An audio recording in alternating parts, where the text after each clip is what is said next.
Welcome back to the Onebar and Lupagus show. I'm Lupagus here with Onebar, and there is more news coming out about Mike Zimmer's relationship with Kirk Cousins. Yeah, they should start a soap opera about this. I would watch every damn second. Before we get into that, remember, subscribe to the channel, like the videos. Let's get to 6K, baby. 6K before draft day. As the Zimmer turns is what they would call it. Not a problem. Yeah, right. I mean, it's before we get into it, realize, this is kind of a dead time of the year. So when little nuggets like this come out, you're damn right we're going to hop all over this. I think we're talking about. I think we have to. And it just goes back to show. Let's just start with the quote here. So this comes from Chad Graff at The Athletic. Zimmer complained openly in coaching meetings about Cousins, and some of his top lieutenants echoed his sentiments. Basically, Zimmer didn't feel the quarterback made enough plays, winning plays, and that he didn't elevate his teammates. I mean, he's out there saying this in meetings wide open. Yeah, and you missed a key term, and one of the quotes said he bemoaned. He bemoaned Kirk Cousins in meetings, which is a new word to me, and I plan on using it multiple times throughout the day. So, yeah, basically, he's just ripping his starting quarterback to sounds like anybody and everybody that would listen to him. It goes to show how negative ass this entire thing was. You got your GM not talking to the head coach. You got the head coach ripping apart the quarterback in team meetings. The fact this team won 8 games last year is actually more and more impressive as the weeks go on. But let's talk about this a little bit, reading into this. So, there's a little truth to what Zimmer's saying. Enough winning plays, but at the same time, Kirk Cousins did have a lot of winning plays. Look at the Bengals game, brought him back twice to win that thing. The Lions game brought him back to win that one. Carolina. So he did make winning plays. And how you can say he doesn't elevate his teammates. Look what happened when Sean Mannion was the quarterback. Everybody, the whole entire offense went flaccid. So I definitely think that, well, yes, Cousins maybe does falter late in some games, has his fumbling issues, can't hold the ball if he's taking a sack. And that tends to happen late in games when they're trying to come back and win. He also made plenty of winning plays, in my opinion, this year. So I feel more blame should be put on Zimmer's defense. Well, I got a few issues with this. Is number one, his quarterback that he loves more than anything in the world is Teddy Bridgewater, who is not a guy that's going to go out there and have winning plays. Look at their winning percentages.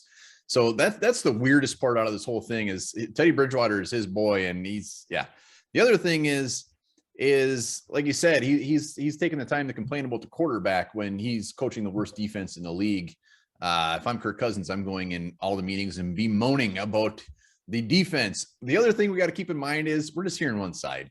Zimmer's here. He's looked at as the villain here. Yeah. We're not seeing anything from him. It could be completely blown out of proportion. And we'll be doing a video once Zimmer comes out and does a retort, because it's coming. He didn't say anything earlier in the year about what Rick Spielman was doing, this little press conference dropping nuggets about how Zimmer was the problem. He's kept his mouth shut for now, but I'm going to have a feeling one of these nights he's going to have about 15 Bud Lights and then just let it rip. Let it rip on Twitter. And also Spielman is by no means innocent here either. Even with this stuff coming out, how effed up was this situation? How can Spielman let this go without either moving on from one of the two? You have a quarterback here that was here for years, and they don't like each other. Shit or get out the pot. Move on from one of them. Yeah, I don't know. So the lack of balls on Spielman's part, lack of, putting a line in the sand and making a decision. Again, this thing was just jacked from the start last year. Horrible. It sounds like the entire environment was just hostile, was just toxic.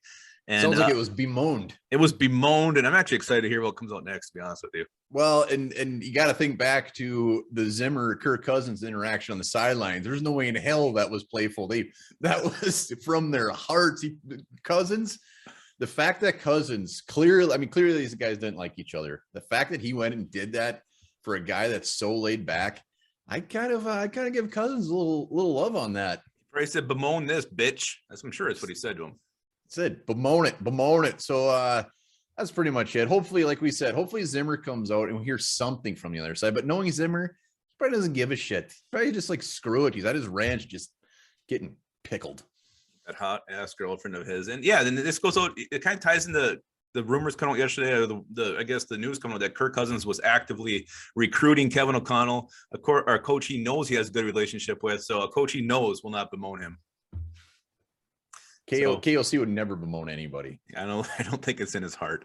All right, so that is it. That is the latest Zimmer Cousins drama. Let's know what you guys think about it in the comments And also remember this, in Denmark, if you reach the age of 25 and aren't yet married, you get tied to a chair and pelted with cinnamon.